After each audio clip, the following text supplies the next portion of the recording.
channel YouTube Mas dan Ember. Kisah Rasulullah bebaskan Mekah di bulan Ramadan. Pembebasan Mekah Fatu Makkah merupakan peristiwa yang terjadi pada tahun 630. Tepatnya pada tanggal 10 Ramadan 8 Hijriah. Rasulullah beserta 10.000 pasukan bergerak dari Madinah menuju Mekah dan kemudian menguasai tanah suci itu secara keseluruhan tanpa pertumpahan darah sedikit pun. Muhammad Husain Haikal dalam sejarah hidup Muhammad menceritakan pasukan ini bergerak dalam suatu jumlah yang belum pernah dialami oleh kota Madinah. Mereka terdiri dan kabilah-kabilah Sulaim, Muzainah, Gatafan dan yang lain yang telah menggabungkan diri baik kepada Muhajirin ataupun kepada Ansyar. Mereka berangkat bersama-sama dengan mengenakan pakaian besi. Mereka melingkar ke tengah-tengah padang Sahara yang membentang luas itu, sehingga apabila kemah-kemah mereka sudah dikembangkan, tertutup oleh debu pasir Sahara itu, sehingga karenanya orang takkan dapat melihatnya.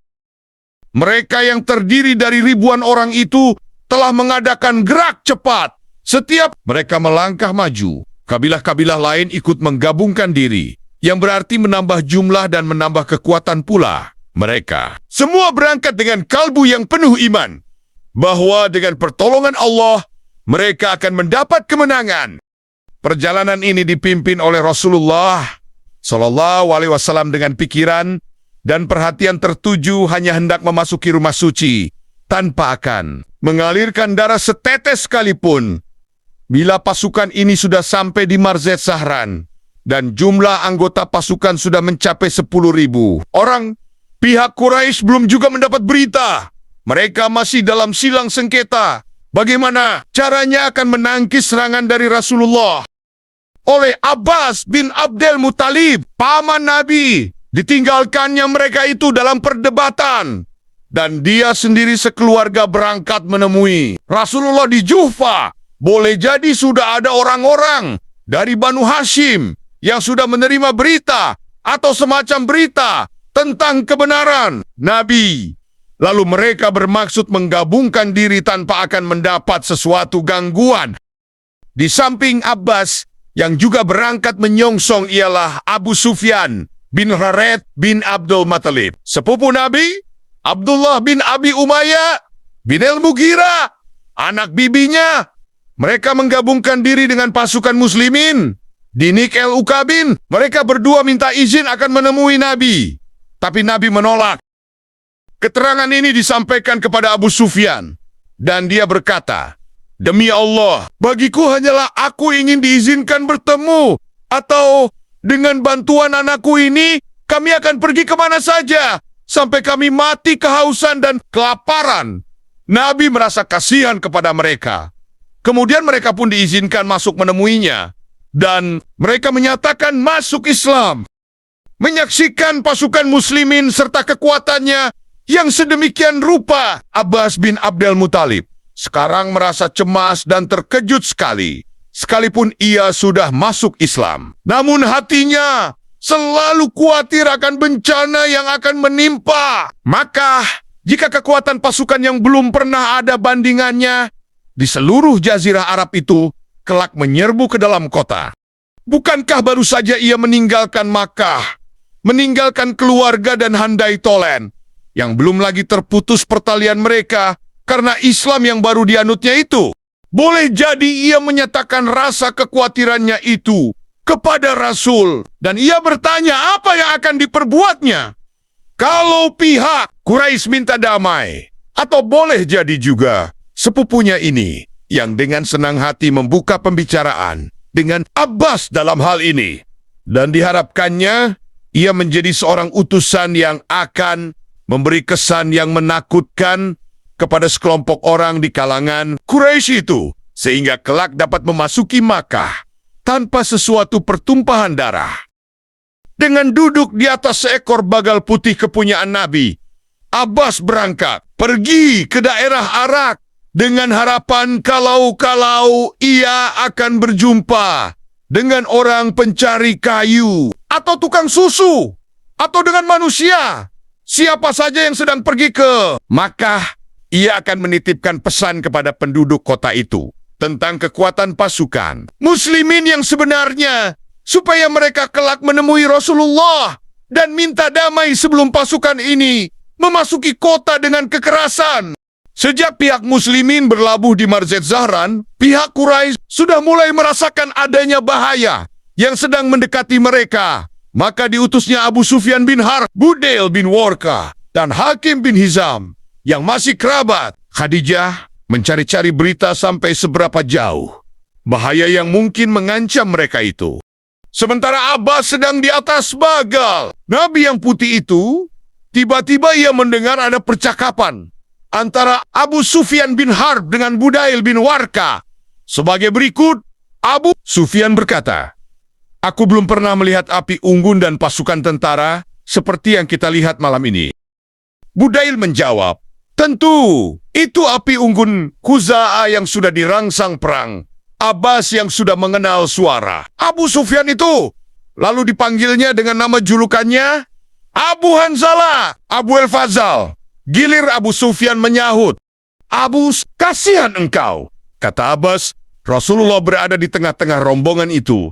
Apa jadinya Quraisy kalau mereka memasuki Makkah dengan kekerasan?" Lanjut, "Abbas, apa yang harus kita perbuat?" Kata Abu Sufyan, "Kupertaruhkan ibu bapakku untukmu." Oleh Abbas, ia dinaikkannya di belakang bagal dan diajaknya berangkat bersama-sama. Sedang kedua temannya disuruhnya kembali ke Makkah. Oleh karena ketika melihat bagal itu, mereka sudah mengenalnya. Dibiarkannya ia dengan penumpangnya itu. Lalu di hadapan mereka, di tengah-tengah 10.000 orang yang sedang memasang api unggun, yang sengaja dipasang untuk menimbulkan kegentaran dalam hati penduduk Makkah. Akan tetapi ketika bagal itu di depan api unggun, Umar bin Al-Khattab dan Umar melihatnya. Sekaligus ia mengenal Abu Sufyan. Dan diketahuinya pula bahwa Abbas hendak melindunginya. Cepat-cepat ia pergi ke kemah Nabi dan dimintanya kepada Nabi supaya batang leher orang itu dipenggal Rasulullah. Kata Abbas, "Saya sudah melindunginya." Menghadapi situasi semacam itu, dan waktu sudah malam pula, dan setelah terjadi perdebatan yang kadang sengit juga antara Umar dan Abbas, Rasulullah berkata, "Bawalah dia dulu ke tempatmu, Abbas. Pagi-pagi besok bawa kemari."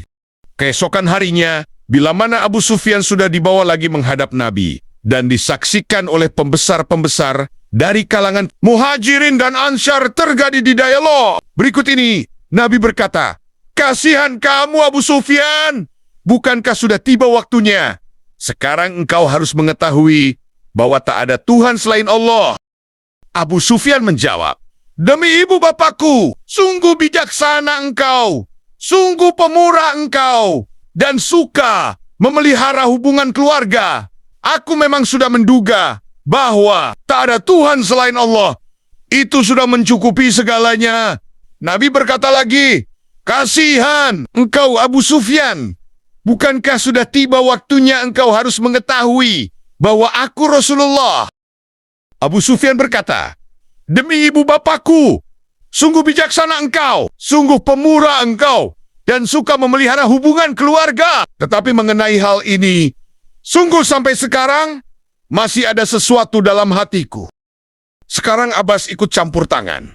Ia bicara dengan ditujukan kepada Abu Sufyan, supaya ia mau menerima Islam dan bersaksi bahwa tak ada Tuhan selain Allah, dan bahwa Rasulullah pesuruhnya sebelum batang lehernya dipenggal. Menghadapi hal ini buat Abu Sufyan tak ada jalan lain yang membuat ia harus menerima.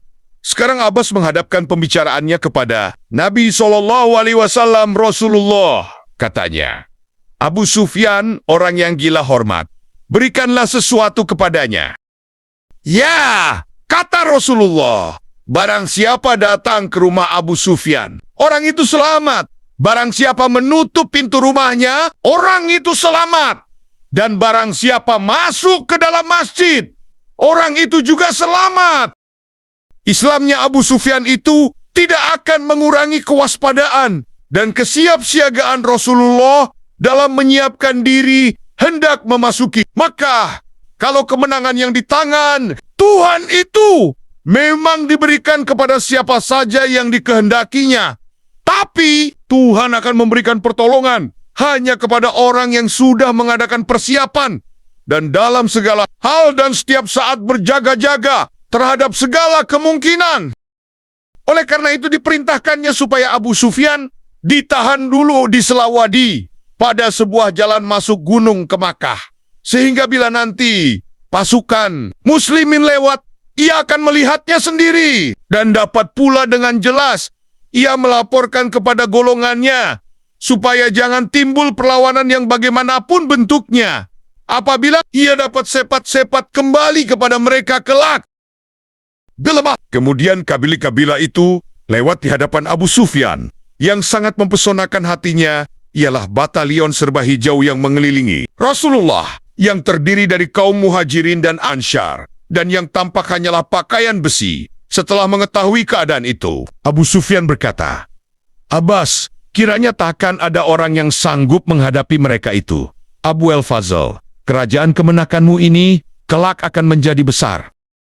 Sesudah itu, kemudian ia dibebaskan pergi menemui golongannya. Dan dengan suara keras ia berteriak kepada mereka, "Saudara-saudara Quraisy, Rasulullah sekarang datang dengan kekuatan yang takkan dapat kamu lawan.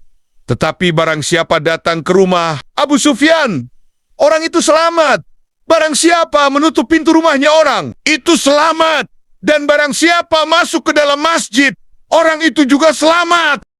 Rasulullah sudah berangkat bersama pasukannya sampai ke Dutua. Setelah dilihatnya dari tempat itu, tak ada perlawanan dari pihak. Maka pasukannya dihentikan. Ia membungkuk menyatakan rasa syukur kepada Tuhan yang telah membukakan pintu lembah wahyu dan tempat rumah suci itu kepadanya dan kepada kaum muslimin, sehingga mereka dapat masuk dengan aman dengan tentram. Dalam pada itu, Abu Quhafa, ayah Abu Bakar, yang belum masuk Islam pada waktu itu, meminta kepada cucunya yang perempuan supaya ia dibawa mendaki gunung. Abu Qubais, sesampainya di atas gunung, orang yang sudah buta itu bertanya kepada cucunya, apa yang dilihatnya? Oleh cucunya dijawab bahwa ia melihat sesuatu serba hitam berkelompok L2, pasukan berkuda. Kata orang tua itu, "Sekarang yang serba hitam itu sudah terpencar." Kata cucunya lagi, "Kalau begitu pasukan berkuda itu sedang bertolak ke Makkah, cepat-cepatlah bawa aku pulang ke rumah." Kata Abu Quhafa. Tetapi sebelum ia sampai ke rumahnya, pasukan berkuda itu sudah lebih dulu sampai.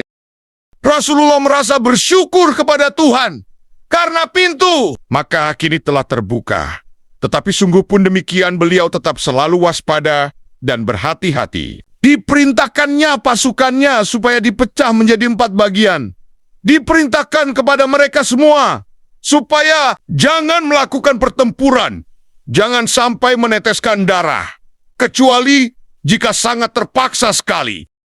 Zubair bin Awam dalam memimpin pasukan itu ditempatkan pada sayap kiri dan diperintahkan UNTUK, BMEMAS, UKI, Makkah dari sebelah utara.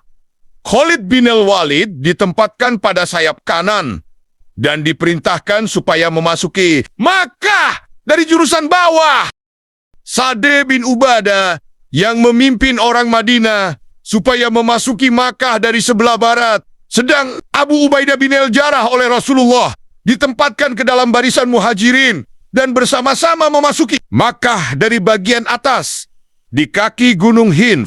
Sementara mereka sedang dalam persiapan demikian itu, tiba-tiba terdengar Sa'id bin Ubadah berkata, "Hari ini adalah hari perang, hari dibolehkannya segala yang terlarang." Dalam hal ini, ia telah melanggar perintah Nabi bahwa kaum muslimin tidak boleh membunuh penduduk Makkah. Oleh karena itu, ketika Nabi mengetahui apa yang dikatakan oleh Sa'd itu, terpikir olehnya akan mengambil bendera yang ada di tangannya dan menyerahkannya kepada anaknya. Qais adalah laki-laki yang bertubuh besar, tapi ia lebih tenang dari ayahnya. Ketika pasukan sudah memasuki kota dari pihak, maka tidak ada perlawanan. Kecuali pasukan Khalid bin al-Walid yang berhadapan dengan perlawanan dari mereka yang tinggal di daerah bagian bawah Makkah. Mereka ini terdiri dari orang-orang Quraisy yang paling keras memusuhi Rasulullah dan yang ikut serta dengan Banu Bakar melanggar perjanjian Hudaibiyah dengan mengadakan serangan terhadap Khuzah. Mereka ini tidak mau memenuhi seruan Abu Sufyan. Bahkan mereka telah menyiapkan diri hendak berperang. Sementara yang lain dari golongan mereka ini juga telah bersiap-siap pula hendak melarikan diri.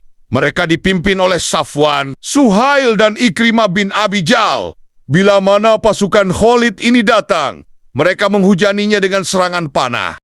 Tetapi secepat itu pula Khalid berhasil mencerai-beraikan mereka. Sungguh pun begitu dua orang dari anak buahnya tewas. Karena mereka ini ternyata sesat jalan dan terpisah dari induk pasukannya. Sementara pihak Quraisy kehilangan 13 orang.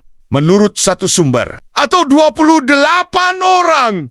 Menurut sumber yang lain. Melihat malapetaka yang sekarang sedang menimpa mereka ini, Safwan, Suhail dan Ikrimah cepat-cepat angkat kaki untuk melarikan diri dengan meninggalkan orang-orang yang tadinya mereka kerahkan untuk mengadakan perlawanan, menghadapi kekuatan dan pukulan Khalid yang heroik itu. Pada saat itu Rasulullah dengan pasukan muhajirin yang kini di atas sebuah dataran tinggi itu sedang menyusur turun menuju ke Makkah dengan keyakinan hati hendak membebaskannya dalam keadaan aman dan damai.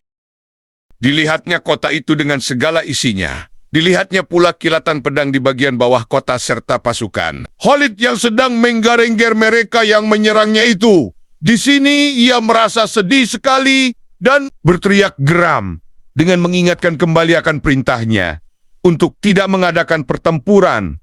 Setelah diketahuinya kemudian apa yang telah terjadi, teringat ia bahwa yang sudah dikehendaki Tuhan itulah yang baik.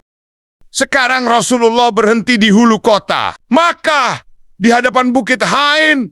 Di tempat itu dibangunnya sebuah kubah kemah lengkung, tidak jauh dari makam Abu Thalib dan Khadijah. Ketika ia ditanya, maukah ia beristirahat di rumahnya? Dijawabnya, tidak ada rumah yang mereka tinggalkan buat saya di Makkah. .ca tanya. Kemudian beliau masuk ke dalam kemah lengkung itu. Beliau beristirahat dengan hati penuh rasa syukur kepada Allah Subhanahu wa Ta'ala. Karena ia telah kembali dengan terhormat, dengan membawa kemenangan ke dalam kota. Beliau melepaskan pandang ke sekitar tempat itu, ke lembah wadi dan ganeng-ganeng yang ada di sekelilingnya. Gunung-gunung tempat ia dahulu tinggal di celah-celahnya. Ketika tindakan Quraisy sudah begitu memuncak, begitu keras mengasingkan dia. Di pegunungan itulah, yang juga diantaranya Gua Hira, tempat ia menjalankan tahanut ketika datang kepadanya wahyu. Bacalah dengan nama Tuhanmu yang menciptakan manusia dari segumpal darah.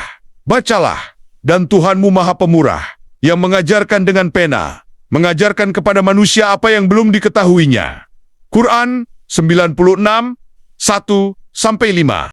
Ke sekitar ganeng-ganeng itu, ia melepaskan pandang ke lembah-lembah dengan rumah-rumah Makkah yang bertebaran, dan di tengah-tengah adalah rumah suci. Begitu rendah hati ia kepada Tuhan, sehingga air mata menitik dari matanya. Setitik air mata Islam dan rasa syukur demi kebenaran yang mutlak, yang dalam segala soal kepadanya jua akan kembali. Saat itu juga terasa oleh beliau bahwa tugasnya sebagai komandan sudah selesai. Tidak lama tinggal dalam kemah itu, beliau segera keluar lagi. Dinaikinya untanya Al-Qaswa, dan beliau pergi meneruskan perjalanan ke Ka'bah. Beliau bertawaf di Ka'bah 7 kali dan menyentuh Hajar Aswad dengan sebatang tongkat di tangan. Selesai beliau melakukan tawaf, dipanggilnya Utsman bin Talha dan pintu Ka'bah dibuka. Sekarang Rasulullah berdiri di depan pintu. Orang pun mulai datang berbondong-bondong. Beliau berkhutbah di hadapan mereka itu, serta membacakan firman Allah Subhanahu wa Ta'ala. Wahai manusia, kami menciptakan kamu berbangsa-bangsa dan bersuku-suku supaya kamu saling mengenal. Tetapi orang yang paling mulia di antara kamu dalam pandangan Allah ialah orang yang paling takwa. Allah Maha Mengetahui dan Maha Mengerti. Quran 49:13. Kemudian beliau bertanya kepada mereka, orang-orang Quraisy, menurut pendapat kamu, apa yang akan kuperbuat terhadap kamu sekarang? Yang baik-baik, saudara yang pemurah, sepupu yang pemurah. Jawab mereka, pergilah kamu sekalian, kamu sekarang sudah bebas. .ca tanya. Dengan ucapan itu, maka kepada Quraisy dan seluruh penduduk Makkah, beliau telah memberikan pengampunan umum amnesti. Alangkah indahnya pengampunan itu. Alangkah besarnya jiwa ini. Jiwa yang telah melampaui segala kebesaran, melampaui segala rasa dengki dan dendam di hati. Jiwa yang telah dapat menjauhi segala perasaan duniawi, telah mencapai segala yang di atas kemampuan insani. Itu orang-orang Quraisy yang sudah dikenal betul oleh Rasulullah. Siapa-siapa mereka yang pernah berkomplot hendak membunuhnya. Siapa-siapa yang telah menganiayanya dan menganiaya sahabat-sahabatnya dahulu. Siapa-siapa yang memeranginya di Badar dan di Uhud. Siapa yang dahulu mengepungnya dalam perang Khandaq. Dan siapa-siapa yang telah menghasut orang-orang Arab semua supaya melawannya. Dan siapa pula kalau berhasil yang akan membunuhnya, akan mencabiknya sampai berkeping-keping. Kapan saja kesempatan itu ada. Mereka, orang-orang Quraisy itu sekarang dalam genggaman tangan Rasulullah, berada di bawah telapak kakinya. Perintahnya akan segera dilaksanakan terhadap mereka itu. Nyawa mereka semua kini tergantung hanya di ujung bibirnya. Dan pada wewenangnya atas ribuan bala tentara yang bersenjatakan lengkap, yang akan dapat mengikis habis. Maka, dengan seluruh penduduknya dalam sekejap mata. Tetapi Rasulullah bukanlah manusia yang mengenal permusuhan atau yang akan membangkitkan permusuhan. Di kalangan umat manusia, Allah telah memberi keringanan kepadanya dalam menghadapi musuh, dan dalam kemampuannya itu, beliau memberi pengampunan. Dengan itu, kepada seluruh dunia dan semua generasi beliau, telah memberi teladan tentang kebaikan dan keteguhan menepati janji tentang kebebasan jiwa yang belum pernah dicapai oleh siapapun. Apabila Rasulullah kemudian memasuki Ka'bah, dilihatnya dinding-dinding Ka'bah sudah penuh, dilukis dengan gambar-gambar malaikat dan para nabi.